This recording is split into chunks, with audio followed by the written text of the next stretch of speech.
programang ito ay rated SPG. Striktong patnubay at gabay ng magulang ang kailangan. Maaaring may masiselang tema, lengguwahe, karahasan, sexual, horror o droga na hindi angkop sa mga bata. Si Charlie na nga ba ang bagong magmamay-ari ng kumpanya ni Lola Aurea? Alamin natin. Welcome back sa aking channel, mga kaganapan sa Shining Inheritance.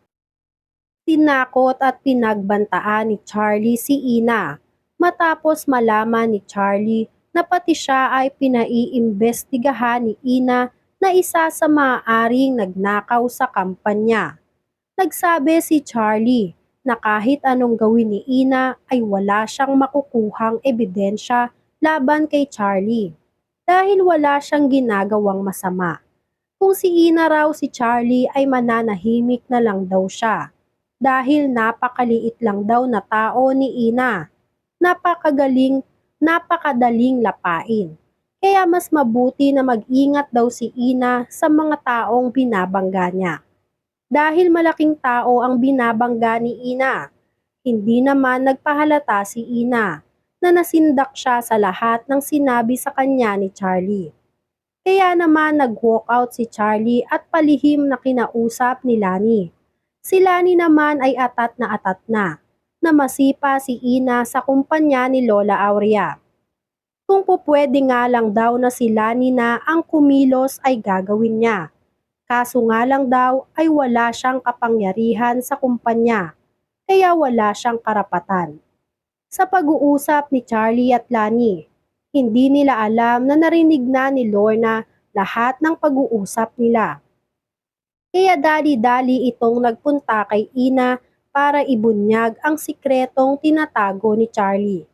Nadatna ni Lorna na may kausap pa sa cellphone si Ina.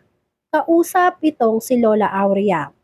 Nagsumbong na kasi si Ina na pinagbantaan siya mismo ni Charlie matapos niyang halughugin ang opisina ni Charlie. Ngunit nang makita ni Ina si Lorna ay nagpaalam muna siya kay Lola Aurea. Tutal naman daw ay magkikita din silang dalawa maya-maya. Nagsimula na si Lorna. Humingi agad ng tawad si Lorna sa nagawa niyang kasalanan.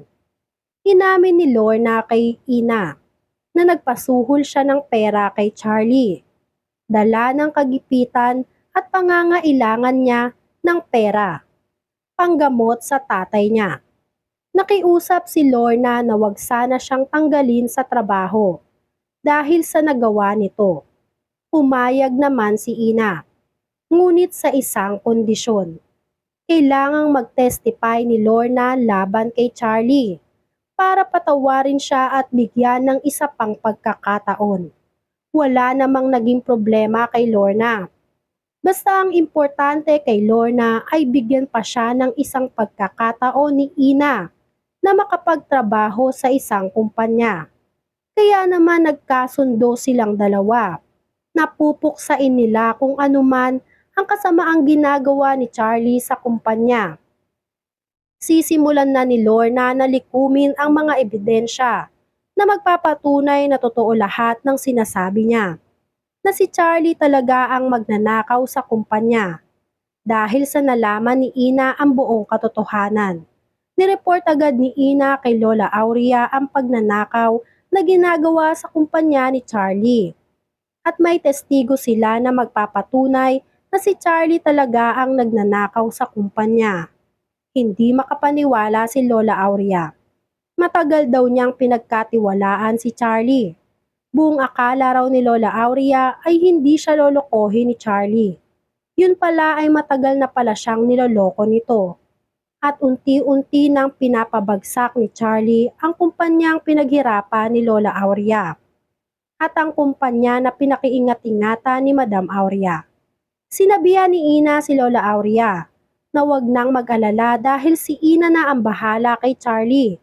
Sisiguraduhin ni Ina na mapapahiya at ma-expose ni Ina si Charlie sa lahat ng tao sa panlulokong ginawa niya kay Lola Aurea. Sa kabilang banda, nakuha na ni Charlie at Lani ang medical record na inaantay nila mula sa nurse.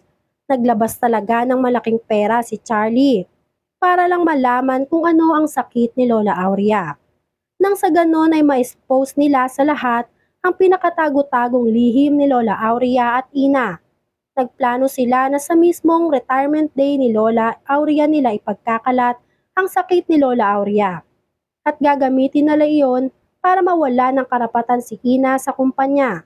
Palalabasin ni Charlie na kaya lang ipinagkatiwala at ibinigay kay Ina ang posisyon sa kumpanya dahil sumusumpong ang Alzheimer's disease ni Lola Aurea at void lahat ng pag-transfer ni Lola Aurea ng ibang funds niya kay Ina. Pasabog nga ang atake ni Charlie. Ang hindi alam ni Charlie ay pasabog din si Ina. At alam na nilang dalawa ni Lola Aurea na si Charlie ang nagnanakaw sa kumpanya. Sa retirement day ni Lola Aurea, kumpleto silang lahat. Tumayo si Ina para mag-speech sa harap nilang lahat.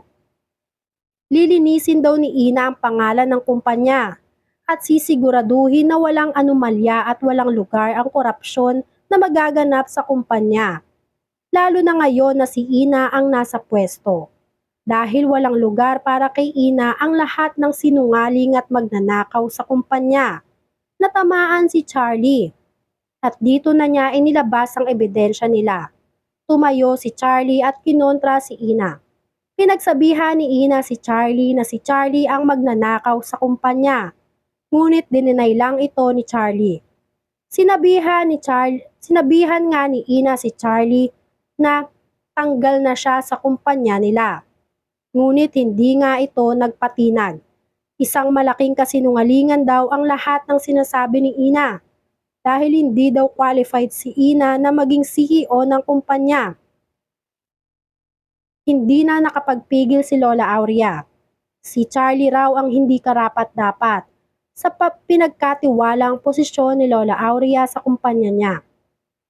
Kaya inilabas na ni Charlie ang medical record ni Lola Aurea. Sinabi niya sa lahat ng may malalang sakit si Lola Aurea at na-diagnose na may Alzheimer's disease bago pag-renant si Ina sa share sa kumpanya. Kaya dahil daw sa karamdaman ni Lola Aurea ay void ang ginagawang deed of donation na pinagkaloob kay Ina. Kaya sinabihan ni Charlie si Ina na wala na siyang karapatan sa kumpanya at pwede nang umalis si Ina. Sa galit ni Lola Aurea at Ina ay napatayo silang lahat.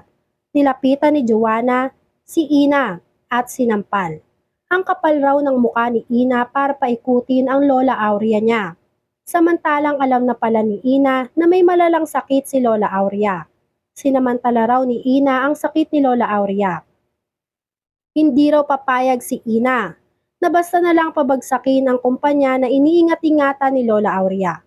Kaya raw ipaglalaban nilang dalawa ni Lola Aurea kung ano ang nararapat. Saan nga kaya pupulutin si Ina? Tuluyan na kaya siyang mapapatalsik sa kumpanya? Yan nga ang mga kaganapan at mga dapat nating abangan sa Shining Inheritance. Kung gusto nyo pa ng mga gantong klaseng video ay mag-subscribe at i-like itong video na to. Maraming salamat po.